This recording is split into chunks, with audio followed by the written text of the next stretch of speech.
Okay, balik tayo dito. Nandito tayo sa the making of national anthem, ano? So, review natin uli yung naputol natin, ano? So, hindi po din natin nasabihing bayan ang Pilipinas dahil ang Pilipinas ay wala sa lupain ng province of ancestry of Chinese, ano? Okay? Dahil ang sinasabi ni Dr. Rizal na lupang hinirang ay ang humirang ay ang ating Diyos. At tayo namang mga Pilipino, ang hinirang natin na dapat maghari sa lupain ng ating bansa ay ang ating Diyos. Okay? Kaya ang bawat Pilipino na hinirang ang kanilang lupain bilang lupain ng ating Diyos, isinusuko ang kanilang buhay sa ating Diyos. Dahil ang Diyos natin ang lumikha ng ating bansa, at lumikha ng rehiyon ng araw. Okay? So kumpleto ang ating national flag ay hindi gawa sa China, So yan ay pinabricate ng mga Inchik ng mga Fujian Chinese para i-divert yung history of Philippine Revolution at gawing revolutionary na gawa ng Inchik at galing sa province ng China, ano?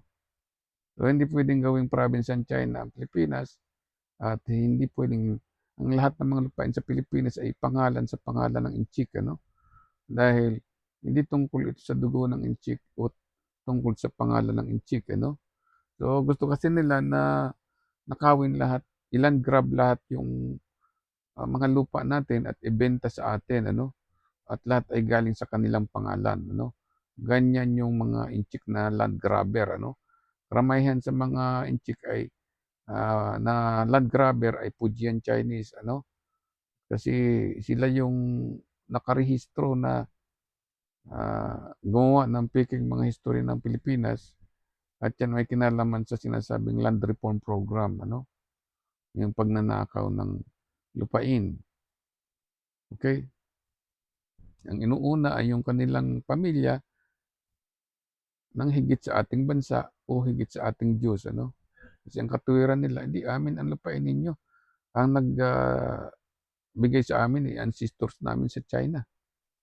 So, ganyan kagahaman ang Chinese, So, ang ating flag ay hindi made by Emilio Aguinaldo, Ang flag natin ay existing na, ninakaw lang ng Spain at saka ng Gobernador Silio, Dahil ay dito sa talang ito ay natalo sila Dr. Jose Rizal sa paragraph 9 nung kinukuha nila yung tahanan at ating bansa. Okay? Nasa field of battle sila, natalo sila. Kaya nahuli si Dr. Jose Rizal, binilanggo. At nung mabilanggo siya, pinagbabago na nitong si Emilio Aguinaldo yung mga sulat ni Dr. Jose Rizal, So, yan ay nakasulat din naman dun. So, ngayon, dako na tayo, okay, dito sa lupang hinirang, So, ang lupang hinirang natin ay hinirang ng Diyos. Kahit wala ito sa Hong Kong, ito ay nasa rehiyon ng araw. Kaya hindi pwedeng sabihin na Chinese village, sinasabi ni Dr. C. Rizal, na ang lupain ng Pilipinas ay ang founding father ay Chinese ancestor, okay?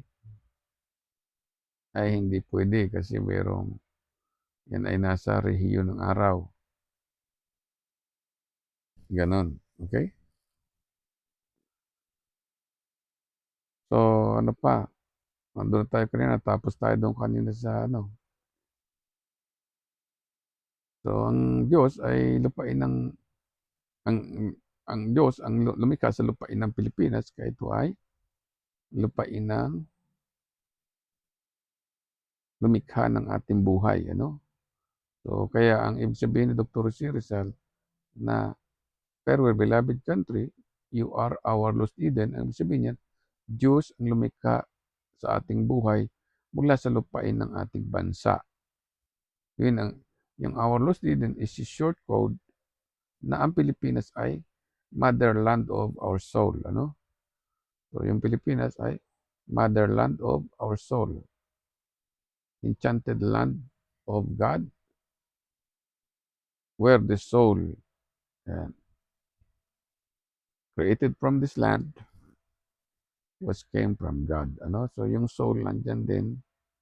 So, kumpleto naman sulat ni Dr. Jose Rizal, ano? Hindi siya pwedeng ma-alter, ano?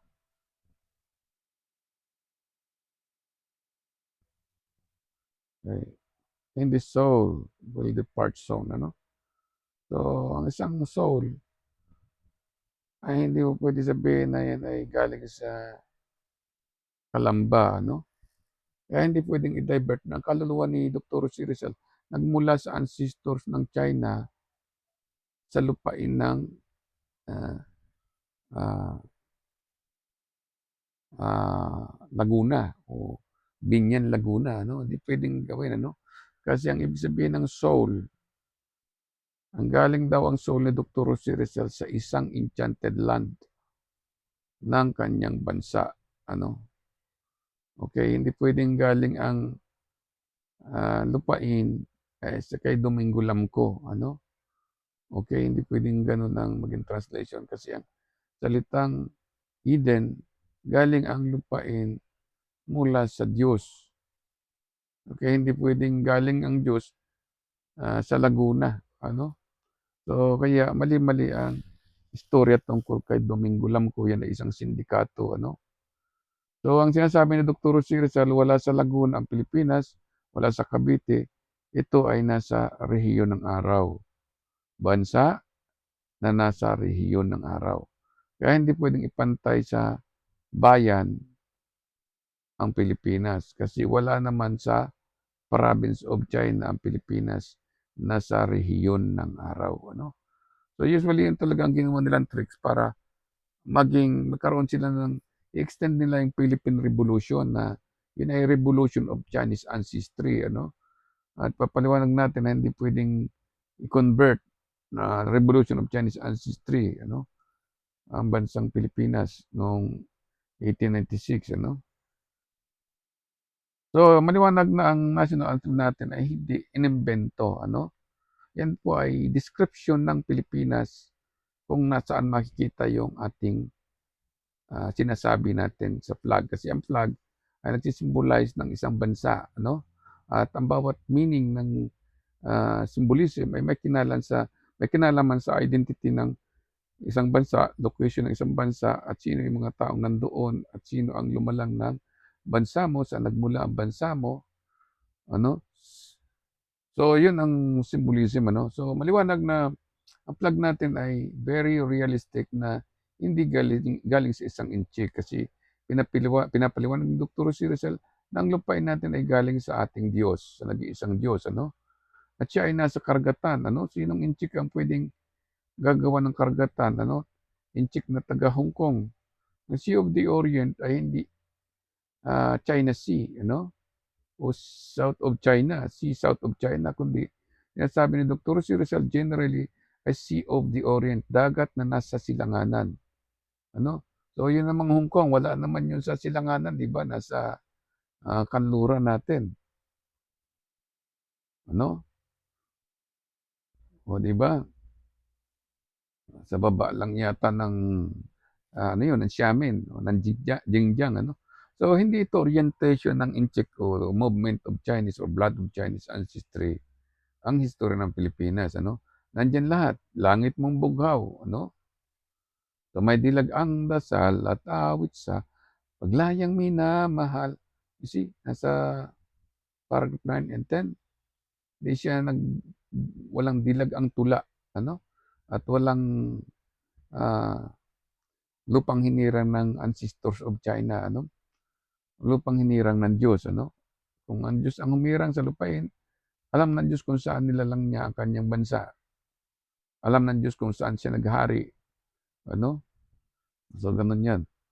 So, hindi pwedeng palabasin ng mga inchik na si Dr. Jose Rizal ay kamag-anakan nila, ano?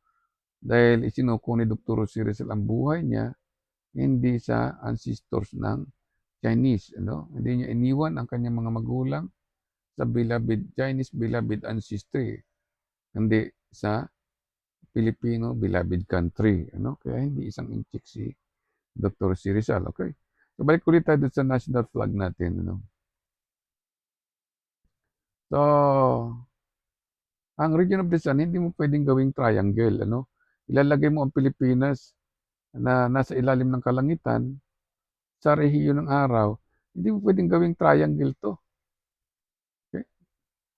Kaya tama yung nasa DFA, ano. Dapat gano'n ang flag natin na nakatayo, ano, laging nakatayo kasi yung, rehiyon ng araw, yung sky laging nasa taas. So, yung arrangement ng pagkakasulat natin ng ating flag, ano, yung puti dapat nasa taas kasi walang atmosphere na gagawin mo na atmosphere ng inchik o brotherhood o fraternity ng inchik, ano, o ng mga secret society, ng mga, ah, tawag dito, plunderer, ano. So, yung ating white na ano, nasa horizon, ano, kasi ito ay based on ang Pilipinas ay kumbaga ay noon time, from sunrise to noon time, ano, ang meaning nito. Okay, so at this time ay itong blue, red at saka white, yan ay yung horizon ng planet Earth, ano, na yung portion ng itaas ng Luzon, Visayas, Mindanao ay puti. It's because of atmosphere, hindi yan fraternity, okay. Sa ibaba ng atmosphere ay ang tubig at ang lupain ng Pilipinas.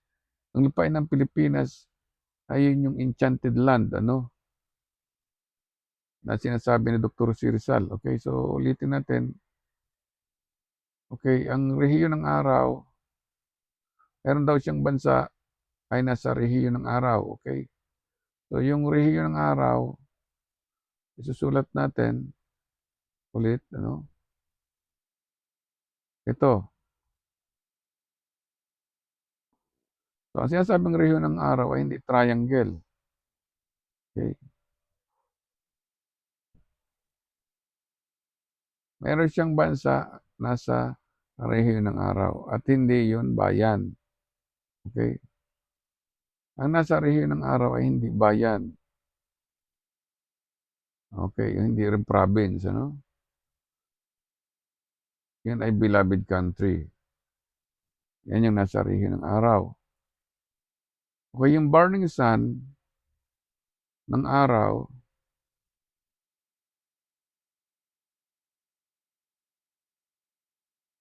yan, yan yung nakikita natin sa gitna. Kaya hindi ito made in Hong Kong, ano. So ito yung burning sun nasa gitna, okay. So yun namang sinasabi ni Dr. C. Rizal na newly born light, ano, eto na yung pagsikat nitong araw galing sa horizon. Kaya itong ano na ito, horizontal line na ito, diyan, 'no, natakloban ito dahil nasa noon time na siya, okey. So yung pagsikat niya andito sa paragraph 3, ano. So, "I die when I see the sky." So this is the sky, okey. Nakita niya sa sky, okey. "I die when I see the sky has unparalleled its color." Okey, so ginawa niyang puti, ano, kasi day nga ang sinasabi diyan, 'no. "After a cloak of darkness announces the day." Kaya ito, nung time ito, nung hindi pa siya nasikat sa horizon, 'no, kalahati pa lang makikita mo. Ngayon nasa noon time na siya. Bakit? New day na siya, ano, bakit new day na, 'no? natapos na yung madaling araw, okay?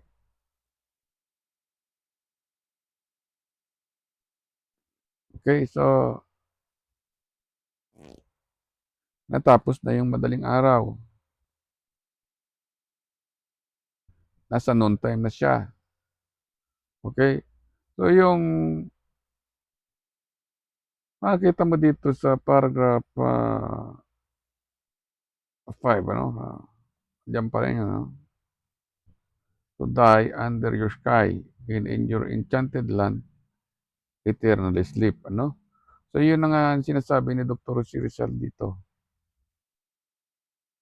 Okay.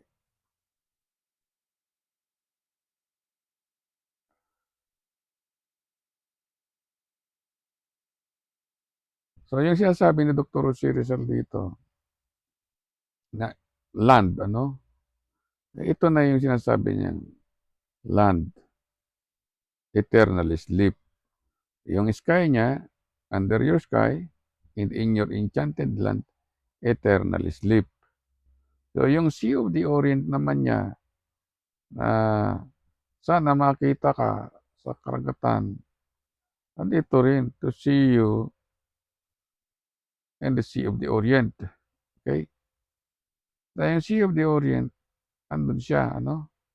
So hindi mo pwedeng gawing Hong Kong yan o gawa ni Emilio Aguinaldo, ano?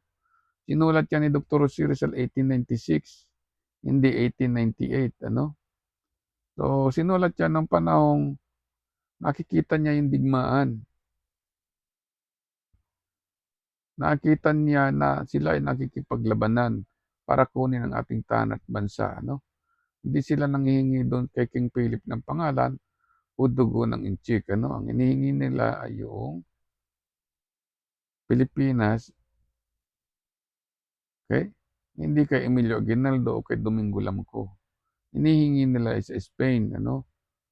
Okay, kaya nakipaglaban sila para sa bansa natin, ano? Kaya lang natalo sila din sa paragraph 9, kaya nahuli si Dr. Jose Rizal. Okay, so balik tayo doon sa, yun yung sinasabi natin na dugo, ano? Symbolism ng dugo, kaya pula, dahil maraming nangamatay sa kanila. Sa ilalim ng kalangitan, ito yung kalangitan ng paragraph 12, kalangitan ng Pilipinas o atmosphere ng Pilipinas, ano? So ito na yung pinapaliwanag natin. So kompleto na tayo doon sa watawat, di ba? So meron pa, yung pang-fleeting radiance, ano? Kaya hindi yan ni Teodoro Agoncillo. Oh, gawa-gawa lang yan na gansilyo, ano? Galing ginansilyo ng taga Hong Kong, ano? Ayan, no? Okay. Let the moon see me. Okay. Ibig sabihin, ito na yung moon. Let the burning sun evaporate the rain. Ano? Let the moon see me in a soft and tranquil light. Gabi na nun. Iniisip niya yung lahat ng mga nangyayaring ito. Let the moon, let the dawn send its fleeting radiance. Ano? So, yung fleeting radiance, pagkatapos daw na magdamag o ng cloak of darkness na sinasabi sa paragraph 3, ano? At na nakikita niya ang buwan, nung madaling araw niya, nabanaag na niya yung bukang liwayway, yung fleeting radiance niya. Okay. So, nakikita lang niya na nasa lupain siya ng isang bansang nasa rehiyon ng araw. So, yung fleeting radiance niya, yun na yung, yan na yan. Okay? So, galing siya sa madaling araw hanggang sa haling tapat, yung fleeting radiance niya, yung burning sun, yun na yung nakikita natin dyan. Kaya yung burning sun na yan, paglabas niya sa katanghaliang tapat, okay? Yan na yung new heavenly born light na sinasabi ni Dr. Jose Rizal. Hindi pwede sabing Chinese, newly born Chinese yan. Ha? Okay. Kompleto naman yung ating national anthem, iniba lang. Okay, kaya dapat yan, Bansang Pilipinas. perlas ng silanganan, alab ng puso, sa dibdib mo'y buhay. Lupang hinirang ng Diyos, duyang ka ng magiting, samang lulupig, di ka pasisiil. Sa dagat, nasaan dagat? Nasa paragraph 4, no? Sa dagat at bundok, nandito sa paragraph 1. Nandito sa paragraph 12. Sa simoy at sa langit mong bughaw, may dilag ang dasal, paragraph 9. At awit siya, nasa paragraph 10. Paglayang minamahal, ang kislap ng watawat mo'y tagumpay na nagniningning. Ang bituin at araw niya, kailan pa may di magdidilim. Reyo ng araw, salwal, ating pagsinta, buhay ay langit sa piling mo. Diba ito, nasa piling si Dr. Jose Rizal ng kanyang bansa at ang buhay ng bansa niya ay nasa langit. Kasi hindi mabubuhay ang bansa niya kung walang kaliwanagan sa kadiliman. Buhay, riyon ng araw, salwal, ating ipagsinta, buhay ay langit sa piling mo. Aming ligaya ng pag may mang-aapi, ang mamatay ng dahil sa'yo. So namatay si Dr. Jose Rizal hindi dahil sa ancestry ng China. Namatay siya dahil sa beloved country, Kaya ang ginawa niya, kaya siya namatay dahil sa kanya, dahil ibinigay niya lang ang buhay niya, hindi sa Calamba, Laguna o sa ancestors ng China, Binigay niya sa kanyang bansa. Namatay siya dahil sa kanya. So, ganun din yung mga katipunero, binigay nila yung buhay nila ay sa kanilang bansa, So, kita ba, kaya namatay si Dr. Rizal hindi dahil sa ancestors of Chinese, Ganun din yung mga katipunero, So, namatay sila ay dahil sa Pilipinas. Dito, dahil dyan, beloved country daw yan,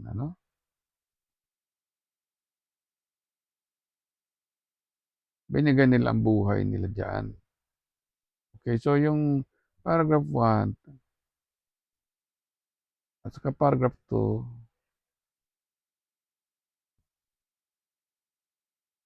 okay, sa paragraph 5, Yan yung recorded na binigay nila sa lupain ang kanilang buhay,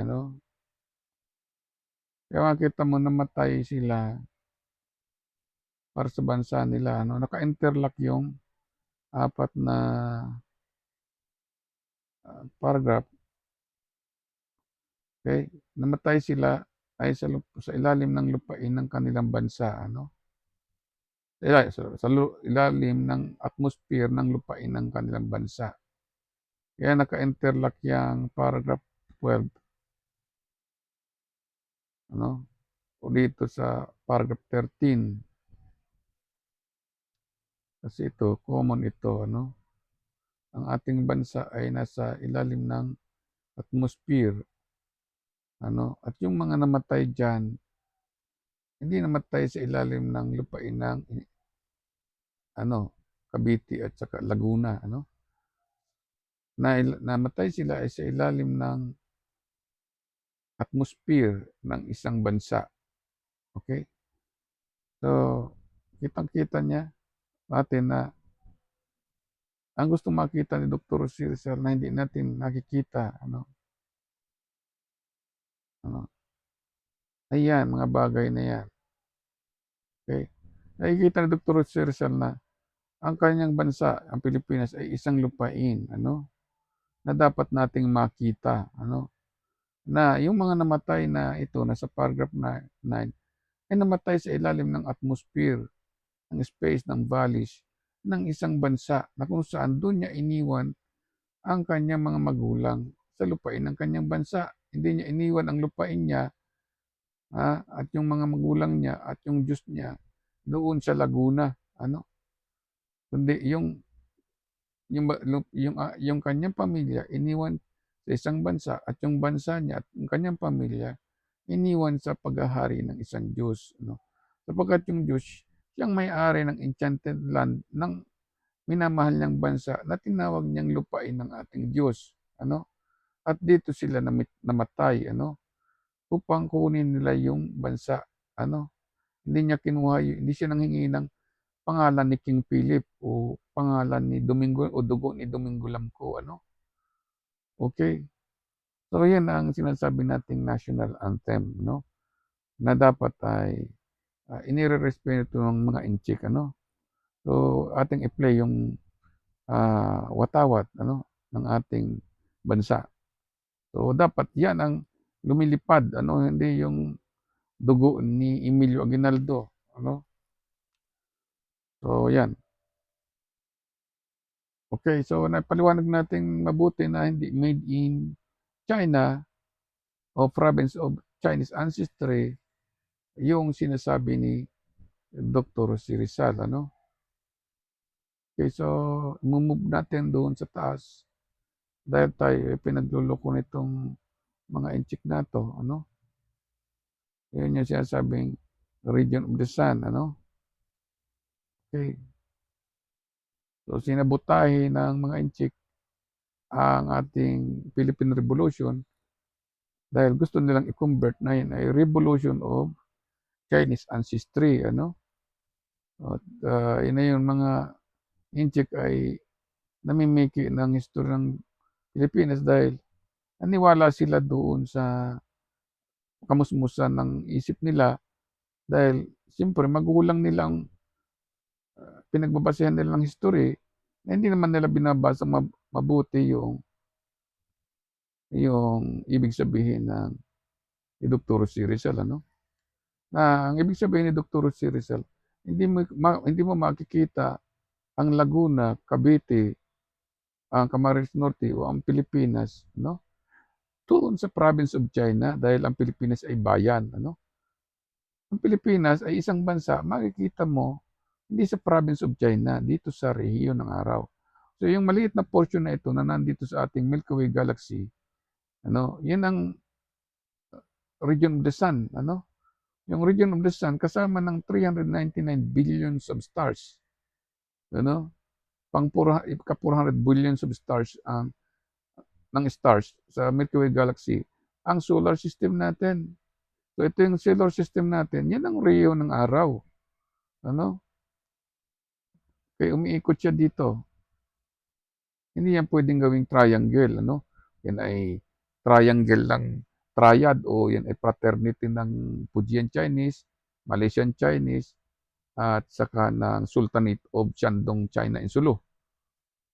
Hindi yan ang istorya ng Pilipinas, So ito yung Pilipinas, nasa rehiyon ng araw. Siyempre kasama siya ng mga bituin. Hindi siya kasama ng mga ancestors ng China. So may kamalian, may yung pamimiki ng history, yan ay hindi natin dapat papalampasin dahil mamimihasa itong mga Inchik sa peke na history nila, hindi tungkol sa Chinese ancestry ang sinasabi ni Dr. Si Rizal, So i-browse natin, meron ako ditong ginawang graphical illustration, wala na yata rito.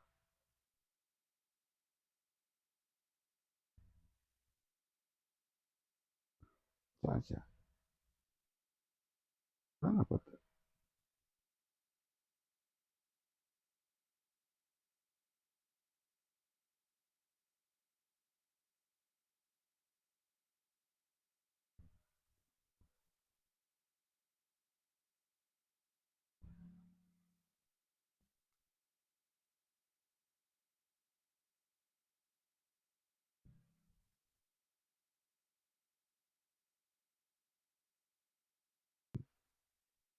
Kasaysayan